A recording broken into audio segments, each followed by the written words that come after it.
अस्सलाम वालेकुम and very warm welcome to the show. नाजरीन, मैं हूं असद नवीद और ये है कैपिटल स्पेशल। नाजरीन, 21 अक्टूबर को नवाज शरीफ की वापसी, कम बैक का जिक्र किया जा रहा है। लॉन्ग टर्म अगो जिसकी बात की जा सकती है, नवाज शरीफ की जो वापसी है, हर साल हर महीने तकरीबन हर बंदा कहता था कि नवाज शरीफ वापस आ रहे हैं। लेकिन अब की बार जिस तरह से प्रिपरेशन की जा रही हैं, जिस तरह से इजलास कंडक्ट किए जा रहे हैं, जिस तरह से तंजीमों को मुतहरिक किया जा रहा है, हम कह सकते हैं कि 21 अक्टूबर को नवाज शरीफ की वापसी हो जाएगी। अब नवाज शरीफ के केसेस से मुतल्लिक बात की जाए, एक तो उनके केसेस का फ्यूचर क्या होगा और फिर फ्यूचर में उनके केसेस क्या क्या होगा, क्योंकि जब वो वापस आते हैं तो प्रोटेक्टेड बेल की बात की जा रही है कि 7 से 8 दिन की वो लाहौर इस्लामाबाद हाई कोर्ट से प्रोटेक्टेड बेल लेंगे, उसके बाद कोर्ट के अंदर सरेंडर करेंगे, अपनी सजा से मुतल्लिक केस चलाया जाएगा, फिर जमानत पे बाहर आएंगे, इससे मुतल्लिक बात की जाएगी। और फिर ये जो ट्रंप कार्ड के तौर पर नवाज शरीफ को इस्तेमाल किया जा रहा है, जो उनका कम बैक है, क्योंकि एक इलेक्शन मोमेंटम में हम दाखिल हो चुके हैं। इलेक्शन कमीशन का भी ये कहना है कि जनवरी के आखिरी हफ्ते में जाके इलेक्शन करवाए जा रहे हैं। नवाज शरीफ के नैरेटिव की बात अगर की जाए तो अब से कुछ दिन पहले नवाज शरीफ का यह कहना था कि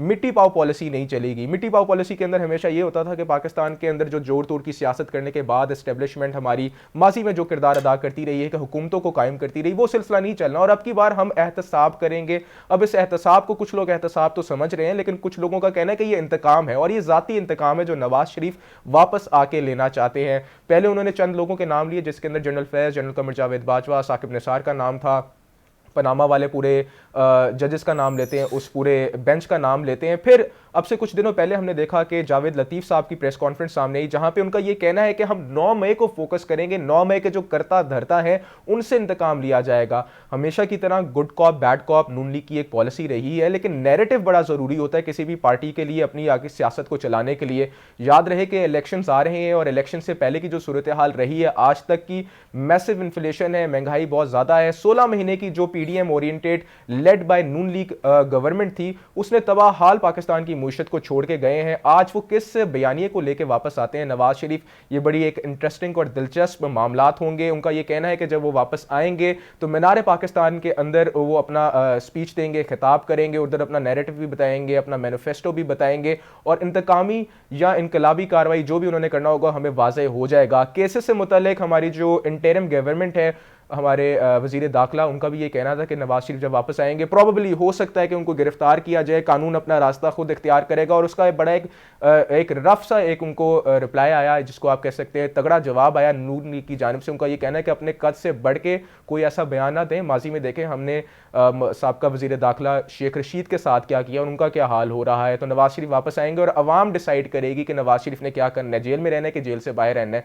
सिमिलरली थोड़ी सी हम बात ये भी करेंगे कि लेवल प्लेइंग फील्ड की हमेशा बात की जाती है, क्या बल्ले का निशान हमें नजर आएगा इस दफा आने वाले आपके इलेक्शंस में, उस पर भी थोड़ी सी बात करेंगे। अल अजीजिया और हिल मेटल केस के अंदर नवाज शरीफ को सजा सुनाई गई थी, केसेस आगे से कैसे कंडक्ट किए जाएंगे। याद रहे कि नैब तरमीम के बाद बहुत सारे और केसेस खुल गए हैं बहुत सारे डिफरेंट पार्लियामेंटेरियंस पे, उसको आगे कैसे लेके जाया जाएगा। और थोड़ी सी एस्टेब्लिशमेंट से भी मुतल्लिक बात कर लेंगे, क्योंकि नून लीग जब गए थे, नून लीग से जब नवाज शरीफ साहब बाहर गए थे, उनका ये कहना था कि मेरे प्लेटलेट्स बहुत गिर गए और उनको फिर स्पेशल तैयारी के थ्रू लंदन पे रवाना किया गया। वहाँ जाके कभी जिक्र ही नहीं किया कि उनके प्लेटलेट्स का क्या बना है, लेकिन वो हमें डिफरेंट रेस्टोरेंट्स में भी नज़र आते रहे थे। सारी चीज़ें आपके सामने हैं। आज जब वो वापस आ रहे हैं तो आई होप कि उनकी हेल्थ कंडीशंस बेहतर हो गई हों, और जिस तरह से वो इलेक्शंस के अमल को आगे लेके जाएंगे उस पर भी हम नज़र डालेंगे। तमाम तर चीज़ों पर बात करेंगे। इन पर बात करने के लिए हमारे साथ स्टूडियोज़ में काफ़ी सीनियर तजियाकार सितार खान साहब मौजूद हैं। हमारे अगेन उस्ताद भी हैं, बहुत कुछ सीखते हैं हम इनसे जानेंगे कि पाकिस्तान के आने वाले दिनों में नून लीग का सियासी मंजरनामा क्या होगा। और हमारे साथ इस वक्त बैरिस्टर वकास अब्रेज साहब भी मौजूद हैं, इनसे इनका लीगल पॉइंट ऑफ व्यू जानने की कोशिश करेंगे कि नवाज शरीफ की वापसी के लिए कानूनी पेचीदगियाँ क्या हैं और कानूनी हर्डल्स क्या है। एक एक करके दोनों को खुशामदीद कहते हैं। बहुत शुक्रिया आप दोनों का ज्वाइन करने के लिए। बैरिस्टर साहब, आपसे गुफ्तगू का आगाज़ करूंगा। नवाज शरीफ साहब फाइनली 21 अक्टूबर को तो वापस आ रहे हैं। उन्होंने अपनी लीगल टीम के साथ मशावरती इजलास, मल्टीपल मशावरती इजलास कंडक्ट किए, और उनकी लीगल टीम का ये मशवरा है जो मेन स्ट्रीम मीडिया में सामने आया है कि वो वापस आएंगे, प्रोटेक्टेड बेल उनको 7 से 8 दिन की मिलेगी, उसके बाद वो सरेंडर करेंगे, उसके बाद दोबारा वो जमानत पे आएंगे। आप इस प्रोसेस को कैसे देखते हैं? देखिए जी, this is one of finest process they can out through this legal system. चूंकि अगर वो प्रोटेक्टिव बेल नहीं लेंगे तो उनको बैंड दी बाहर जाना पड़ेगा। अल्टीमेटली एक ही इनके पास ऑप्शन है कि वो प्रोटेक्टिव बेल अप्लाई करें, और अगर उनको हिफाजती जमानत मिल जाएगी तो जितने भी उनके केसेस इस्लामाबाद हाई कोर्ट के सामने पेंडिंग है या लाहौर हाई कोर्ट के सामने पेंडिंग है, जिसमें चौधरी शुगर मिल का केस था, जिसमें रायवन की जो उन्होंने सड़क बनाई थी उससे रिलेटेड केस था, और दीगर 3-4 केसेस थे जो वहां पे पेंडिंग थे। और उसके अलावा लजीजिया केस का अपने हवाला दे दिया, 7 साल की उनको सजा दी गई थी। और एट द सेम टाइम यही जज मोहम्मद बशीर थे जिन्होंने 10 साल की थी एवनफील्ड केस के अंदर, जिसमें इनसे रसीदें मांगी गई थी कि एवनफील्ड अपार्टमेंट्स जो आपने बनाए हैं, आप इसके बारे में अपने जराए बताएं। लिहाजा मैं ये समझता हूं कि अगर इनको प्रोटेक्टिव बेल मिल जाती है, for time being it's going to be one of the good relief on the part of PMLN.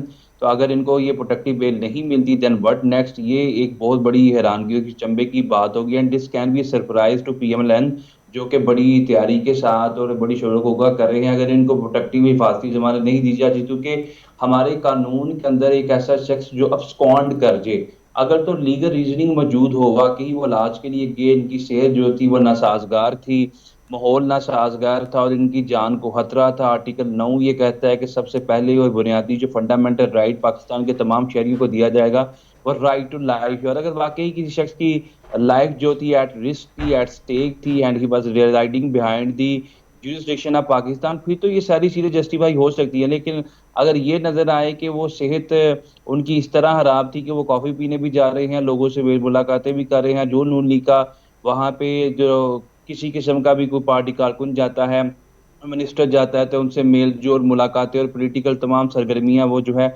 उसके अंदर मिलाविश है। लेकिन पाकिस्तान आने के लिए इसलिए तैयार नहीं है कि मुझे यहाँ पे जब भी आऊंगा तो मुझे जेल में जाना पड़ेगा, तो अल्टीमेटली इस तरीके से तो आप जस्टिफाई नहीं कर सकते। और इस सूरत में आपको प्रोटेक्टिव बेल देने से भी कोर्ट जो है वो स्टेट फॉरवर्ड जो है फ्लैट रिफ्यूजल कर सकती हैं। तो मैं ये समझता हूँ कि इन तमाम सिनारियों के अंदर जो सबसे बड़ा एक लीगल वेपन या इंस्ट्रूमेंट नवाज शरीफ साहब उनकी लीगल टीम की तरफ से इस्तेमाल किया जा सकता है, जो वक्ती तौर पे एक रिलीफ और उसके बाद फिर एक जलसा, फिर एक बयानिया, और फिर उसके बाद 6-7 दिन का एक टाइम प्रोटेक्टिव बेल की सूरत में, वो सिर्फ और सिर्फ हिफाजती जमानत है। अगर ये ना मिली हिफाजती जमानत, फिर उसके बाद ये सारी की सारी इनकी लीगल टीम भी और पूरी की पूरी ये नवाज लीग भी टामक टोइयां करती हुई नजर आएगी, चूंकि इनके ऊपर इस वक्त 6 से 7 इस तरह के केसेस थे जिनमें 10 साल की सजा एक एग्जिस्ट करती है, 7 साल की एक एग्जिस्ट करती है।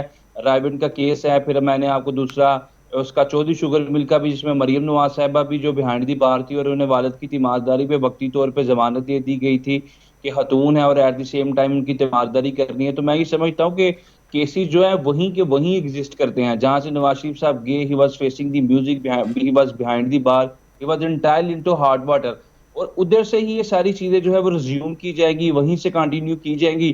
तो किसी भी सूरत लीगली तो उनके लिए बहुत ज्यादा मौके नहीं है, ऑप्शंस नहीं है, और लेवल प्लेइंग फील्ड जिसकी बिलावल भुट्टो साहब बात करते थे या दीगर पार्टीज बात करती थी, जो नैब अमेंडमेंट केस के अंदर सुप्रीम कोर्ट ऑफ पाकिस्तान का फैसला आ चुका है, उसके बाद मैं ये समझता हूं कि नून लीग के पास अब बढ़ के लगाने के लिए या बुलंदोबांग दावे करने के लिए या एस्टेब्लिशमेंट के खिलाफ बोलने के लिए या जुडिशरी के खिलाफ बोलने के लिए ज्यादा कोई इस वक्त कोई फील्ड नहीं है या कोई इफेक्टिव फील्ड नहीं है कि जहां पे वो खड़े होकर बात करेंगे तो उनको किसी भी चीज का हिसाब नहीं देना पड़ेगा। बैरिस्टर उनके साहब, खिलाफ नवाज केसेस शरीफ की मौजूद है। अगर बात की जाए तो उनको एब्सकॉन्डर डिक्लेयर किया गया है, मफरूर इश्तिहारी डिक्लेयर किया गया है, ट्रायल इन एब्सेंशिया की भी उनकी बात की जाती थी कि उनका ट्रायल वहां पे भी रख के किया जाएगा अगर वापस नहीं आते। और फिर विजुअल इमेजेस भी हमारे पास हैं, जिस तरह आपने जिक्र किया कि हम उनको चलते फिरते देखने को इतना खास मसला नहीं था। अब ये प्रोटेक्टिव बेल जो किस बेस पे दी जाती है? एक शख्स को आपने देख लिया है कि वो मफरूर है, काफ़ी अरसे से आप उसको बुला रहे हैं, वो आ नहीं रहा, अब वो अपनी मर्जी से आ रहा है, फिर क्या सिलसिला चलता है, कैसे है, लीगल वेज हैं क्या प्रोटेक्टिव बेल के?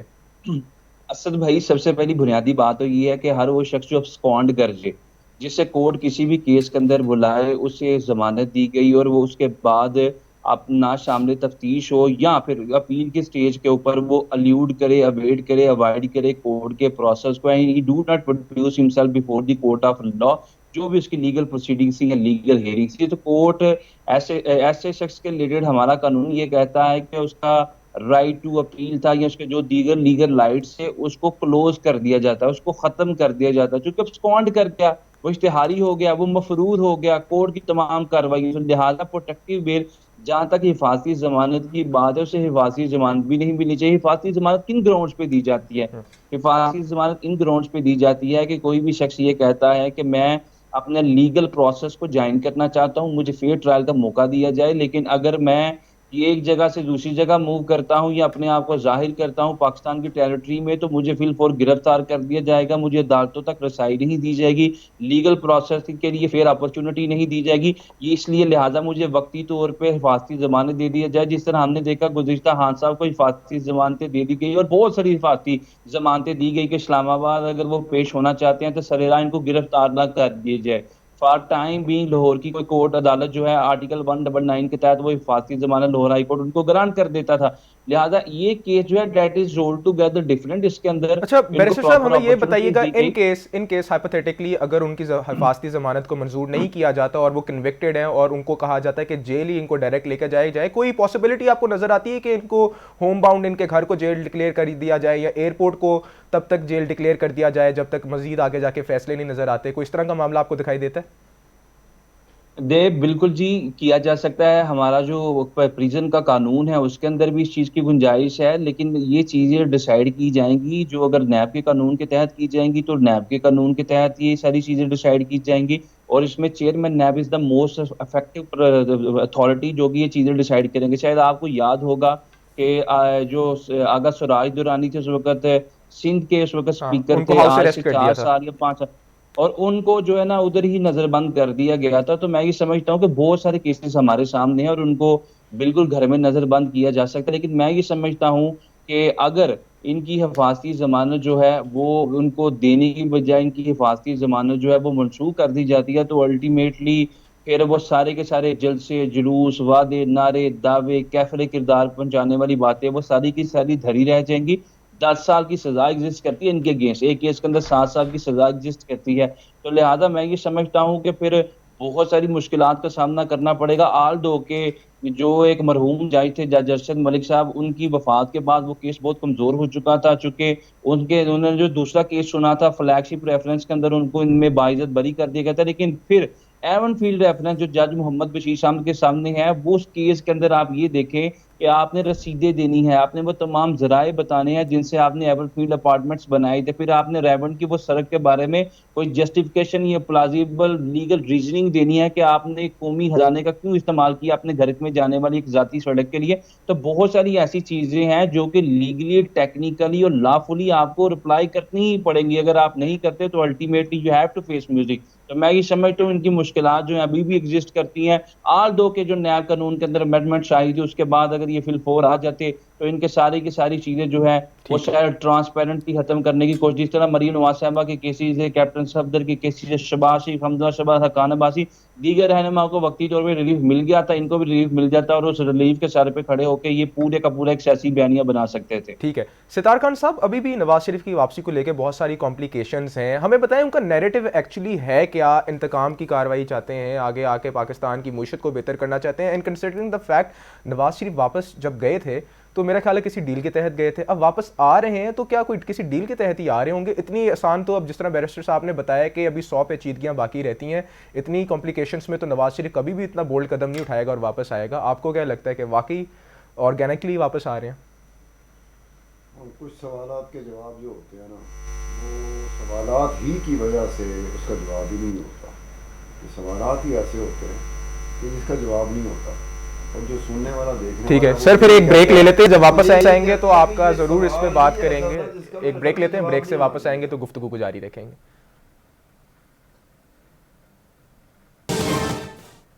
वेलकम बैक नाज़रीन, आपको एक दफ़ा फिर प्रोग्राम में खुश आमदीद करते हैं। सितार खान साहब से पूछते हैं, सितार खान साहब, नवाज शरीफ की वापसी मुतवक्के है और उनका ये कहना है कि इंतकामी कार्रवाई होगी, मिट्टी पाओ पॉलिसी नहीं चलाई जाएगी। मेरा आपसे सिंपल सवाल है, अगर मिट्टी पाओ पॉलिसी नहीं चलानी तो फिर 2018-17 से क्यों जा रहे हैं? पीछे जाएँ, 19 की सियासत में जाएँ जहाँ पे IGA का भी ईजाद किया गया था, इस्लामी जमहूरियत इत्तेहाद थी, असद दुरानी की पूरी किताब शाया है कि जिस तरह से फिर एक्टिवेट किया गया, फिर नवाज शरीफ को आगे लाया गया। तो इंतकामी और इनकलाबी अगर आपने सियासत को लेकर चलना है तो आपको बहुत पीछे जाना पड़ेगा। क्या कहना है सर आपका इसके बारे में? तो फिर 1947 तक चले हो। 1947 से लेकर 1958 तक जब तक कि पहला मार्शल लाइन लगा था, जनरल अयूब पहला फौजी डिक्टेटर था जिसने इस मुल्क में मार्शल लगाया था। बिल्कुल। 1947 से 1958 तक हिसाब बताओ कितने वज़ीर आज़म गुजरे थे पाकिस्तान के, तुम्हें नहीं पता होगा। बिल्कुल 7 वज़ीर आज़म गुजरे थे, कोई एक भी इलेक्टेड नहीं था। अब वहाँ तक जाएं बनता तो है सर, एक पूरा ऑडिट कि तो होना वहाँ चाहिए। तक जाएं कि जनाब ये बताया जाए कि पूरी दुनिया में जब वज़ीर आज़म किसी मुल्क में आता है तो वो उसके बारे में ये कहा जाता है कि ये इलेक्शन जीत के आया। तो हमारे शुरू के साथ जो थे 1947 से लेकर 1958 तक, वो कोई भी इलेक्शन जीत के नहीं आया था। और एक एक 6-6 महीने के लिए, साल के लिए, सवा साल, 1.5 साल, 2 साल के लिए आते थे। आई चुंदरीकर तो 1 महीना मेरे ख्याल 17-18 दिन के लिए वज़ीर आज़म बने थे। तो आपको तो बहुत पीछे जाना पड़ेगा, बचेगा कोई नहीं अब तक। आप समझ रहे हो कि अब तक आते आते कोई 1-2 बच जाएंगे, तो बचना किसी ने नहीं है। अगर ये उम्मीद करके आप ये कहते हैं कि जी पीछे जाके फिर तो करें, बचना पाकिस्तान में किसी ने नहीं है और ना ही बचना चाहिए पाकिस्तान में, क्योंकि पाकिस्तान में जो आते रहे हैं वो अपना माल समेटते रहे हैं।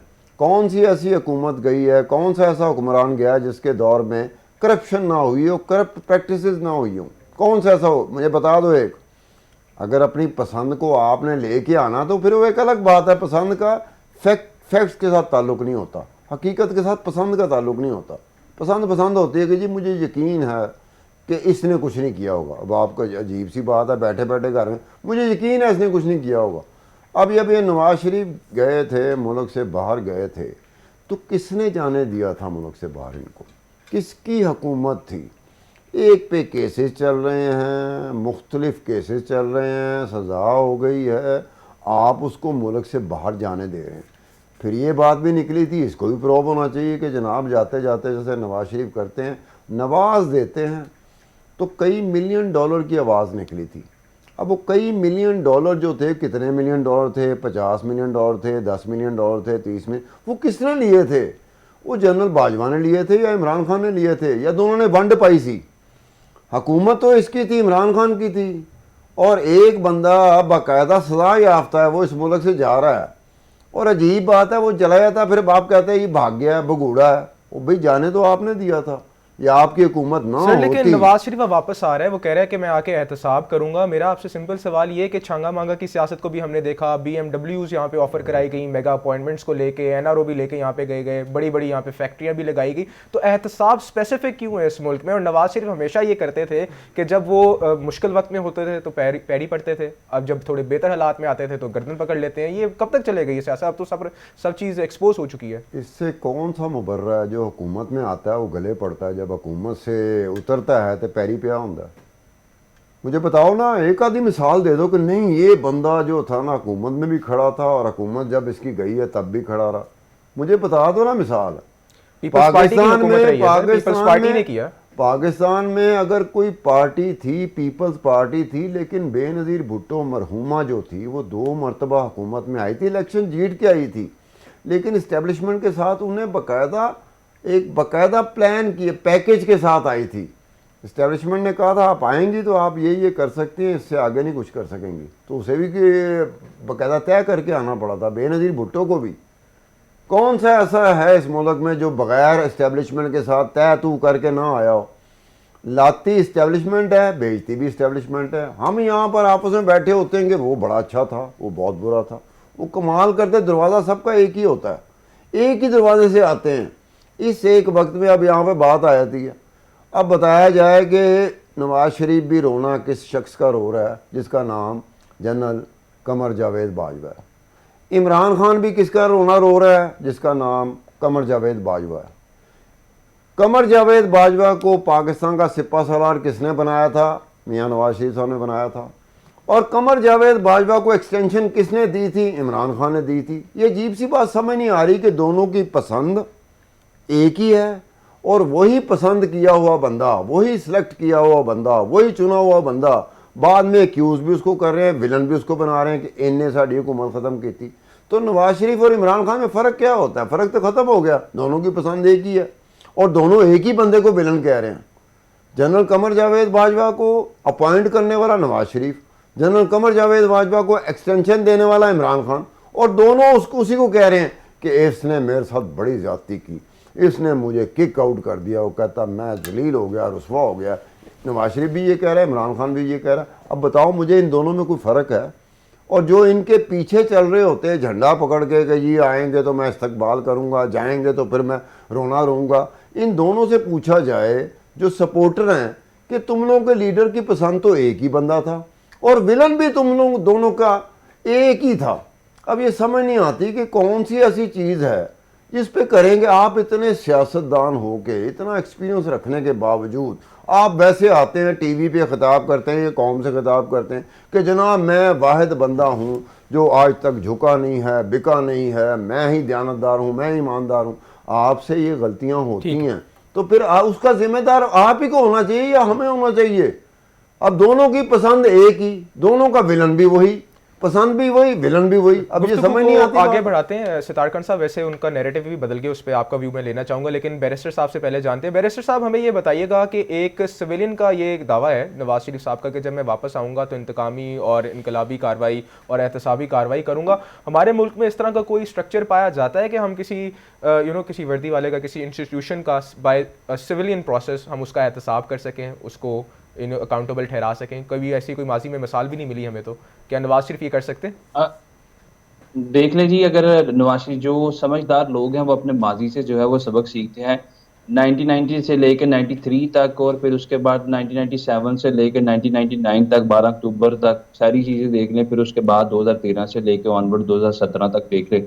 मेरे ख्याल में जो अगर ये इनके अंदर दनिस्त है, फहमो फरासत या हुर्दो शऊर या हिकमत दनाई रखते हैं, तो ये मस्ट न्यू दिस थिंग के कभी भी वो इन लोगों को कैफरे किरदार तक नहीं पहुंचा सकते। माजी में भी इनकी तरफ से अटैम्प्ट्स की गई थी, जब 13वीं तरमीम की गई थी और प्राइम मिनिस्टर को जो है वो अपने वक्त का सबसे मजबूत तरीन प्राइम मिनिस्टर बना दिया गया था। 8वीं तरमीम में ज़ियाउल हक ने वो तमाम चीज़ें जो प्राइम मिनिस्टर के पास मौजूद थी वो 8वीं तरमीम के बाद सदर पाकिस्तान को दी थी, उसके ओहदे को सौंप दी। और जब 13वीं तरमीम की गई तो उसके बाद तमाम की तमाम power, authority, functions prime minister को सौंप दिए गए। तो उस वक्त भी नहीं किया जा सका। तो आज जब इनके खिलाफ बहुत सारे केसेस एग्जिस्ट करते हैं और केसेस के दलदल में ये फंसे पड़े हैं, सजाएं इनको हो चुकी हैं, ये सजा याफ्ता हैं, कन्विक्टेड हैं, अब्सकॉन्डर है, मफरूर है, पता नहीं कौन कौन सा स्टेटस है। मेरे ख्याल में इनको ये सारी चीज़ें जेब नहीं देती। अगर इनको किसी तरीके से फ्लेक्सिबिलिटी मिल रही है और इस लीगल, इस पोलिटिकल सिस्टम का या पोलिटिकल क्वार्टर का ये दोबारा से हिस्सा बनने जा रहे हैं, तो इनको अपने कदम जमाने के लिए अगर ये इस तरह का नैरेटिव या प्रोस्पेक्टिव डेवलप करने की कोशिश करेंगे सियासी तौर पे, तो शायद इनको फिर जो है मुंह की खानी पड़े या फिर इनको पॉलिटिकली जो है ये तमाम के तमाम जितने भी दीगर क्वार्टर्स हैं वो इनके दांत खट्टे करे और ultimately he would be into jail, इनको जेल में ही रहना पड़ेगा। क्योंकि इस तरह की बातें तो वो शख्स करे कि जिसने खुद जो है इनकी एक्सटेंशन के अंदर जो है कोई किरदार अदा ना किया हो, जो खुद अपने तमाम पॉलिटिशियंस को बुला के ये कहे कि इनकी एक्सटेंशन में या दूसरे 3 डिफरेंट कवानीन थे, जो एक्ट्स थे आर्मी से रिलेटेड थे, जो इसके अलावा नेवी से रिलेटेड थे या एयरफोर्स से रिलेटेड थे, उसमें तमाम चीज़ें जो की गई थी इनकी तरफ से, उसके जो सारी की सारी चीज़ें करने वाले जो सरबराह थे, सुपरवाइजर थे या मैनेजर थे, वो मियां नवाज शरीफ थे जो लंदन में बैठे हुए। तो मैं समझता हूँ एक तरफ जो है आप शरीक जुर्म है और एट द सेम टाइम दूसरी तरफ आप ट्रांसपेरेंसी की बात करते हैं, दूसरी तरफ जो है आप दीदा दिलेरी की बात करते हैं, दूसरी तरफ आप ये नैरेटिव डेवलप करते हैं कि मैं इन लोगों को कैफे किरदार तक पहुंचाऊंगा। आप अगर उस चीज़ को जुर्म समझते हैं तो आप खुद उस जुर्म में मुलव्वस थे और फिर आप मुजरिम हैं। तो मैं ये समझता हूँ कि इस तरह के नैरेटिव जो है वो कौम पहले बहुत सारी इनकी बातें, इनके दावे, इनके नारे देख चुकी है। जो सबस बाग दिखाई थी, हयाली पुलाव बकाई थी, देखे जो 16 महीने की इनकी हुकूमत थी, क्या आप समझते हैं, ये पाकिस्तान की अवाम ये समझती है कि वो जो हुकूमत थी वो सिर्फ शहबाज शरीफ की हद तक थी, उसमें नवाज शरीफ का कोई किरदार नहीं था, या वो नून लीग की हुकूमत नहीं थी, या वो जो मियाँ नवाज शरीफ थे, मियाँ शहबाज शरीफ थे, वो नून लीग के जो है प्राइम मिनिस्टर नहीं थे, वो किसी और जमात के प्राइम मिनिस्टर थे। अगर ये सारी चीज़ें थी तो अल्टीमेटली ये तमाम का तमाम जो महंगाई का नज़ला है, पेट्रोल की कीमतें बढ़ी, जो इन्फ्लेशन हुई, जो डॉलर बढ़ा, जो पाउंड बढ़ा, ये सारे का सारा नज़ला जो है नून लीग की हुकूमत पे गिरेगा, नून लीग की पार्टी पे गिरेगा। और उसके बाद केसेस की भरमार है, उस दलदल में ये फंसे पड़े हैं। ये बयानियां किसी सूरत भी अवाम में पजीराई हासिल नहीं कर सकता और इसकी वजह यह है कि मीडिया मौजूदा दौर के अंदर अगर इलेक्ट्रॉनिक मीडिया के ऊपर कुछ लीगल कंस्ट्रेन या कुछ पाबंदियां आयद कर भी जाए तो सोशल मीडिया के जरिए तमाम की तमाम इनकी साबका क्लिप्स मौजूद हैं जिनके अंदर इस चीज़ का एतराफ़ कर चुके हैं कि इस बैरिस्टर टेंशन के साहब, हमें मामले ये में बताएं नवाज कि शरीफ साहब इलेक्शन एक्ट 2017 के तहत तो एक कन्विक्टेड शख्स इलेक्शंस के अंदर compete नहीं कर सकता। अब प्रॉबली जनवरी के आखिरी हफ्ते में अगर इलेक्शंस होते हैं तो उससे कुछ दिनों कबल पहले हम इलेक्शन स्केड्यूल का भी अनाउंस किया जाएगा, फिर इलेक्शन के अंदर अपने डॉक्यूमेंट्स जमा करवाए जाएंगे, गोशवारों का भी सिलसिला चलेगा। तो नवाज शरीफ तो compete करने आ रहे हैं, वो तो प्राइम मिनिस्टर बनने आ रहे हैं। एक कन्विक्टेड शख्स के पास कितना लीवरेज है, या हमारे मौजूदा सियासी सूरत हाल के अंदर अगर आप एक होलिस्टिक नजर फैलाएं तो क्या नवाज शरीफ इलेक्शंस के अंदर compete कर सकेंगे? देखिए, रिव्यू एंड जजमेंट एक कानून था, शायद आपकी नज़र से भी बिल्कुल। गुजरा, हमने इसको डिस्कस भी किया प्रोग्राम के अंदर। उसको सुप्रीम कोर्ट ऑफ पाकिस्तान, जो हमारे साबिक चीफ जस्टिस है अमृता बंदयाल ने कालअदम करार दे दिया, 3 रुकनी बेंच ने वो केस सुना था। उसके अंदर जो है रिव्यू एंड जजमेंट के हवाले से जो सुप्रीम कोर्ट की पावर्स थी उनको इनलार्ज किया गया था। फॉर टाइम बीइंग उस कानून को जो है अब कालअदम करार दे दिया गया। वैसे तो परमानेंटली दे दिया गया, लेकिन चूंकि दोबारा उस केस के अंदर रिव्यू फाइल किया जाएगा, दोबारा सुप्रीम कोर्ट उस केस को सुनेगी। इसलिए सुनेगी कि इनका सबसे बड़ा इतराज ये था कि जो वो बेंच की साबिक चीफ फॉर्मेशन ही जस्टिस लीगल उनके नहीं है। पास बेंच बेंच ठीक। बनाने का इख्तियार ही नहीं था, तो वो लीगल नहीं था। अगर वो किसी सूरत में इनको लीगल रेमेडी अवेलेबल हो जाती है तो फिर इनका भी सियासी करियर, जहांगीर तरीन का, दीगर सियासतदानों को जो सियासी करियर है, कुछ टू अ ग्रेटर एक्सटेंड और टू सम एक्सटेंड जो हम समझ सकते हैं ऑन द सेफर लेवरेज या ऑन द सेफर ग्राउंड। लेकिन जहां तक मौजूदा प्रिवेलिंग लॉज की बात है तो उसके अंदर 2017 का कानून है, उसमें तो किसी सूरत भी इनको कोई किसी किस्म की एग्जम्पशन नहीं दी जाएगी, किसी किस्म को वो उनको फैसिलिटेट नहीं करेगा। और अल्टीमेटली एक कन्विक्टेड शख्स है, वो कभी भी जो मेंबर मजलिस शूरा पार्लियामेंट का इलेक्शन नहीं लड़ सकता। लिहाजा एक तो सबसे बड़ा इनका मामला नैब के केसेस का है, और एट द सेम टाइम जहां तक इनका कंटेस्ट करने का इख्तियार है वो तब तक नहीं कर सकते जब तक नाहली की तलवार जो इनके सर पर लटक रही है उसको जो है ये किसी तरीके से खत्म नहीं करवाते। और उसको खत्म करवाने के लिए फिर वही एक रास्ता बचता है, उसके अलावा जो है इनके पास कोई ऑप्शन नहीं। लेकिन फिर असल एक और बड़ी इंपॉर्टेंट चीज है, एक जहांगीर तरीन है, एक जमात को वो ऑन करते हैं, एक जमात को मियां नवाज शरीफ ऑन करते हैं, और last but not the least जो एक जमात को तरीके इंसाफ जिसका नाम है उसके चेयरमैन, वो भी वक्ती तौर पर नाहल हैं, क्योंकि उनकी जो सजा थी वो मुअत्तल तो जरूर की गई थी, लेकिन उनकी नाहली अभी भी वहीं पे एग्जिस्ट कर रही है till the final decision of the case. तो मैं ये समझता हूँ कि 3-4 लोग जो हैं जिस लेवल प्लेइंग फील्ड की बिलावल भुट्टो बात कर रहे थे, 3-4 लोग उसी लेवल प्लेइंग फील्ड के ऊपर हैं। और इन तीनों लोगों का शायद आपस में यही कंसेंसस होगा कि किसी तरीके से ये जो भी नाहल किए गए, हाँ साहब नाहल किए गए या नवाज शरीफ नाहल किए गए या फिर जहांगीर नाहल किए, किसी तरीके से वो नाहली का जो कानून था जिसको साबिक चीफ जस्टिस ऑफ पाकिस्तान भी कहते हैं ड्रैकोनियल टाइप ये कानून है, और जो पॉलिटिशियंस हैं उनको इस तरीके से नाहल नहीं करना चाहिए। तो मैं ये समझता हूँ कि शायद नाहली की तलवार भी फिर जो उनके सर पे लटक रही है तीनों पॉलिटिशियंस के, वो भी खत्म हो जाए। अदरवाइज ये सियासी प्लेयर्स जो हैं वो सिर्फ और सिर्फ अपनी पार्टी की हद तक तो राय देंगे, सेंसेस करेंगे, जलसे जुलूसों में शायद जाएंगे, लेकिन ये तीनों के तीनों लोग किसी सूरत भी वजारत उस्मा के लिए उम्मीदवार नहीं हो सकते। बिल्कुल, very very interesting analysis barrister साहब। और सितार खान साहब, आपसे जानना चाहूँगा, अभी भी मामला को इतने क्लियर एंड कट या जिसको आप कहते हैं ना तो आपको नज़र नहीं आ रहे, आप हमें ये बताएं कि जो नवाज शरीफ का बयानिया है, पहले उनका ये कहना था, अगेन मैं शुरू से ही बात करता आ रहा हूँ कि हम इंतकाम लेंगे, फिर जावेद हमने देखा जो इनके हैं जावेद लतीफ़ साहब, उनका ये कहना है कि हम 9 मई पे फोकस करेंगे। वहाँ से पीपल्स पार्टी का कहना है कि लेवल प्लेइंग फील्ड सबके लिए बराबर होनी चाहिए। बैरिस्टर साहब का बड़ा वैलिड पॉइंट है कि जितने इनके पैटर्न एंड चीफ पार्टी के लीडर्स हैं वो सारे अभी नाहल हैं। कोई भी शख्स इलेक्शंस के अंदर अभी अपने अंदर पार्टिसिपेट नहीं कर सकता, compete नहीं कर सकता until and unless review and judgment का सिलसिला या केस की कोई फाइनल ऑर्डर या जजमेंट नहीं आ जा सकती। आप कैसे देखते हैं फ्यूचर में क्या हो सकता है इन चीज़ों को लेकर? ये पाकिस्तान में या तो जानबूझ के होता है, या पाकिस्तान में हमें ये बात बताने में बड़ा फ़ख्र महसूस करते हैं कि हम नालायक लोग हैं। पनामा पेपर में आया था कि मियां नवाज शरीफ के बच्चों के 4 अपार्टमेंट हैं। पनामा पेपर में ये आया था, ICIG का वो सारा कारनामा था, और ICIG बहुत सारे जर्नलिस्टों में मुश्तमिल एक तंजीम है इंटरनेशनल, वो कोई हुकूमत नहीं है, ये उसकी रिपोर्ट थी, उसकी तहकीकात थी, उसके हाथे चीज़ें लगी थी। तो उसके बाद जब सुप्रीम कोर्ट ने नाअहल करार दिया नवाज शरीफ साहब को, तो बड़ी अजीब सी बात थी कि ICIG ने उस पर कोई तबसरा करने से इसलिए इनकार कर दिया था कि हम समझे थे कि पनामा के जो पेपर, जो हमारे पेपर हैं, उसकी बुनियाद पर मियां नवाज शरीफ को नाअहल करार दिया गया। ये तो इशू ही कोई और है।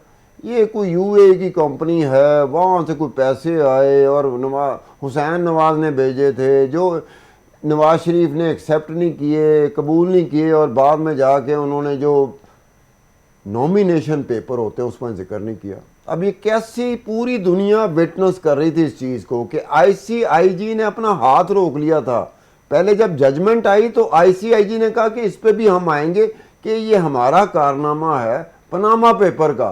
उस पे एक मुल्क का वजीर आजम डिसक्वालीफाई हो गया, नाअहल करार दे दिया गया। जब जजमेंट आई तो उन्होंने हाथ रोक लिया। अब इससे बढ़ के क्या हो सकता है कि वो जो पनामा पेपर लेके आया था, जिन्होंने पूरी दुनिया हिला दी थी, सिर्फ पाकिस्तान नहीं था, पूरी दुनिया हिला दी थी।